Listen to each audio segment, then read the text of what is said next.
नमस्कार, मैं हूं मुरली और आप देख रहे हैं नेशनल कवरेज। तो नेशनल कवरेज की चुनावी अड्डे में आपका स्वागत है। आज हम चर्चा करेंगे नगर निकाय चुनाव को लेकर के।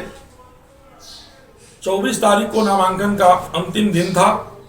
आज 25 अप्रैल है और सभी दलों ने अपने अपने उम्मीदवार को मैदान में उतार दिया है। तमाम बनते बिगड़ते समीकरण के बाद स्थिति साफ हुई है। जहां समाजवादी पार्टी से अरशद जमाल साहब टिकट के प्रबल दावेदार थे, वहीं भारतीय जनता पार्टी से भी अजय कुमार, सत्यमित्र सिंह समेत तमाम लोग जो थे दावेदार थे। तो कांग्रेस से विष्णु कुशवाहा समेत कई चेहरे जो थे कांग्रेस से भी टिकट के लिए मैदान में थे, लेकिन नामांकन हो गया है। और जहां कांग्रेस ने विष्णु कुशवाहा को चुनाव मैदान में उतारा है, वहीं अरशद जमाल के टिकट कटने के बाद बहुजन समाज पार्टी से जो है चुनाव मैदान में उतारा गया है। तो समाजवादी पार्टी ने आबिद अंसारी को मैदान में उतारा है और भारतीय जनता पार्टी ने अपने दलित चेहरा अजय कुमार पर जो है भरोसा जताया है। चर्चा करेंगे हम राजनीति में आज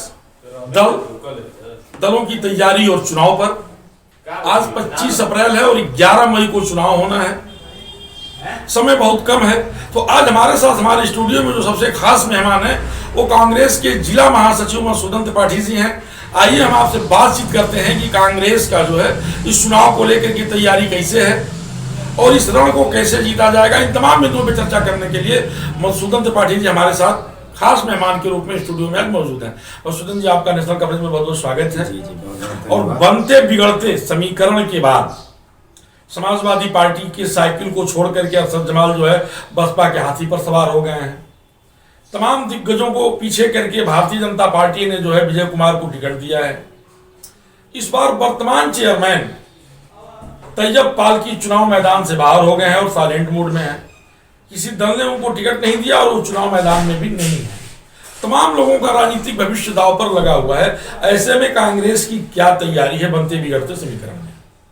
देखिए, सबसे पहले तो मैं धन्यवाद देना चाहूँगा आपके चैनल को और हमारे प्रत्याशी प्रदेश नेतृत्व ने विष्णु प्रकाश कुशवाहा के ऊपर विश्वास जताते हुए इस मऊ की जनता के बीच में एक सेवक के रूप में भेजा है। आज तक कई दशकों से अरशद जमाल तैयब पालकी के माया जाल में यह मऊ जनपद, मऊ नगर पंचायत उलझी रही और ऐसी कोई व्यवस्था नहीं हुई को ये कहा जाए कि यह जो है नगर पालिका परिषद मऊ में यह ऐतिहासिक काम हुआ है।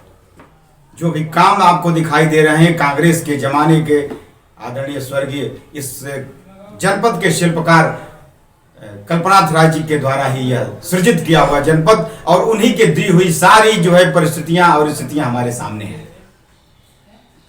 हम मूलभूत सुविधाओं के लिए आज की डेट में चुनाव मैदान में आए हैं। कई लंबे अरसे से यह सुनते चले आ रहे हैं कि यहाँ के ऑटो रिक्शा और जनता के लिए पार्किंग की कोई व्यवस्था नहीं है। तमाम बातें आई, तमाम मुद्दे आए, तमाम आवेदन आए। आपने पार्कों की बात की है। जी सर। नगर विकास मंत्री मऊ जनपद के रहने वाले हैं जी, AK शर्मा साहब। बिल्कुल बिल्कुल। और वो IAS भी रहे हैं और वाकई में मऊ की जो सबसे बड़ी समस्या है वो पार्किंग को लेकर के है। अगर हम VT से लेकर के और गाजीपुर तिराहे की बात करें तो कहीं भी जो है बड़े वाहन या छोटे वाहनों को खड़ा करने की कोई व्यवस्था नहीं है। अतिक्रमण हो जाता है, रोडों पर अतिक्रमण हो जाता है और चलना बड़ा दुर्लभ हो जाता है।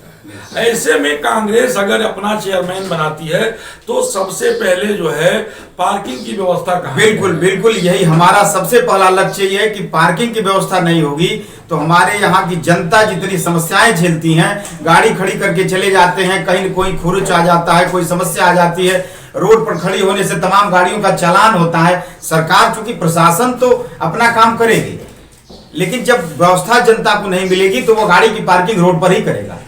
तो हम इसको कोशिश करते हैं कि जितना शीघ्र हो हम जनता के बीच जमीन को चिन्हित करेंगे, स्थान को चिन्हित करेंगे और कई क्षेत्रों में इसका जो है आजमगढ़ मोड़ से लेकर के और रोडवेज के परिसर को देखिए आप डिग्री कॉलेज के लेकर के, तो यहाँ काफी भीड़, पूरे जनपद के लोगों का आना जाना है। यह मुख्य मार्केट के रूप में ले लिया है और यहाँ जो है कहीं पार्किंग की कोई व्यवस्था नहीं है। हम जमीन चिन्हित करते हुए अगर हमारी जो है प्रत्याशी को चुनाव यहाँ की जनता जिताती है तो हम इसको वरीयता देकर के इस काम को करने का प्रयास करेंगे। अगर पिछले चुनाव की हम चर्चा करें तो 54,000 वोट जो है तैयब पालकी साहब को मिला था। जी, लगभग जो है 29,000 वोट अरशद जमाल साहब को मिला था और 27,000 वोट भारतीय जनता पार्टी के डिंपल जायसवाल को मिला था और 25,074 मतों से तैयब पालकी चुनाव जीत गए।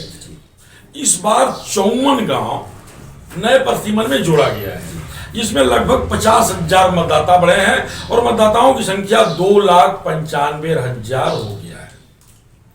प्रत्याशियों का चेहरा भी एकदम साफ है। जी। तैयब अरशद जमाल साहब जो है बसपा के हाथी पे सवार हो चुके हैं। अजय कुमार दलित चेहरा है और भारतीय जनता पार्टी ने चुनाव मैदान में उतार दिया है।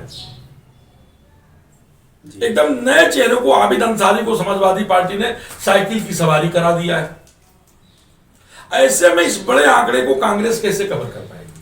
देखिए हमारा बिल्कुल आपका जो एनालिसिस है ये इसको मैं स्वीकार करता हूं, लेकिन देखिए आज विगत 5 वर्षों से जब से ये सरकार उत्तर प्रदेश में दोबारा बनी, केंद्र में सरकार माननीय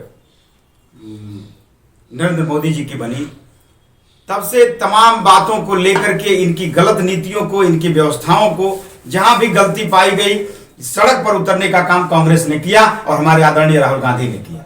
एक चीज और है, मैं लगातार देख रहा हूं जब से भारतीय जनता पार्टी ने अपना टिकट अजय कुमार को दिया है, तमाम लोग विरोध भी कर रहे हैं, फेसबुक पे डाल भी रहे हैं और भारतीय जनता पार्टी के सक्रिय कार्यकर्ता फेसबुक पे डाल रहे हैं कि आप दर्री बिछाइए, आप जो है बूथ पर काम करिए, आप पन्ना प्रमुख बन करके काम करिए, टिकट तो बाहरी को ही मिलना है। इन सारी चीजों का कितना लाभ कांग्रेस को मिलने जा रहा है?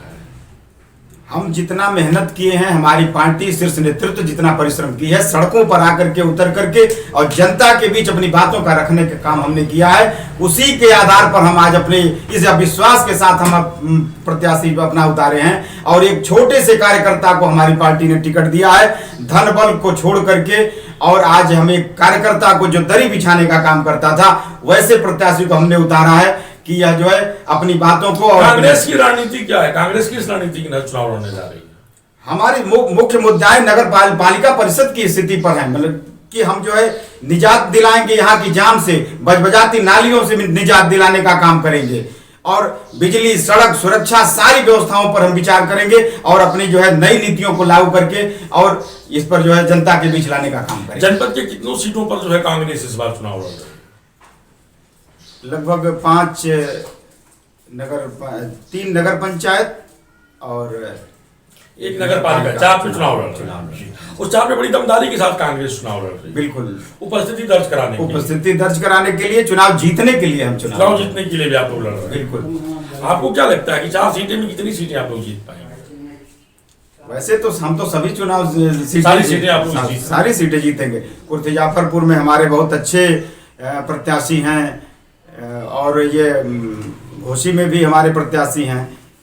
सबसे बढ़िया प्रत्याशी हमने मऊ में इसीलिए दिया है कि वह हमारा शहर अध्यक्ष के रूप में जो है हमारी जनता के बीच में सेवा ग्रह किया है और हमेशा जो है सड़कों पर मिला है, आपके हर संघर्ष में सबके साथ। पिछले 2 दशक से देखा जाए, 2 दशक की बात मैं कर रहा हूं, तो नगर पालिका का चुनाव कहीं न कहीं जो है सिर्फ 2 परिवार के अंदर घूम करके रह गया है, अरशद जमाल और तैयब पालकी। तैयब पालकी को तो दल के लोगों ने ही किनारे कर दिया, उनका वर्चस्व खत्म हो गया। दूसरी बात की तैयब पालकी के साथ जो है बाहुबली विधायक मुख्तार अंसारी भी हुआ करते थे, आज बांदा जेल में बंद है और इस बार के चुनाव में बाहुबली विधायक मुख्तार अंसारी का कुछ चलना नहीं है। तो ऐसे में इसका कांग्रेस को कितना लाभ मिलेगा? देखिए, जो भारतीय जनता पार्टी ने जो दलित का कार्ड खेल करके और आज यह अपने आप को ये शो कर रही है कि हम दलित का प्रेम जो जनता के बीच दिखा रही है, यह दलित प्रेम काम आने वाला नहीं। क्या नगर निकाय के चुनाव में स्थानीय मुद्दे काम आएंगे या जाति धर्म का कार्ड काम आएगा? नहीं, इस पर सर हम यही कहेंगे कि जात धर्म का कार्ड काम नहीं आएगा, स्थानीय मुद्दे काम करेंगे और किस पार्टी ने कितना संघर्ष किया, जनता के बीच में आया और इस वर्तमान सरकार के खिलाफ बोलने का किसने काम किया, ये सबसे अहम मुद्दा होगा। तो आप सुन रहे थे कांग्रेस के जिला महासचिव मसूदन त्रिपाठी जी को। आपने स्पष्ट कहा कि जहां भारतीय जनता पार्टी दलित कार्ड खेल करके दलित चेहरा जो है चुनाव मैदान में लाई है, वहीं कांग्रेस अपने संघर्ष के बल में जो है नगर पालिका का चुनाव जीतने जा रही है और यह चुनाव जो है दल और धर्म से ऊपर हट करके जो है संघर्ष और विकास को लेकर के होता है। ऐसे में भारतीय जनता पार्टी का यह दलित कार्ड जो है बेकार चला जाएगा। मुरली मनोहर के साथ पेश की खास रिपोर्ट। बने रहिए मेरे साथ और देखते रहिए चुनावी सरगर्मियां। धन्यवाद।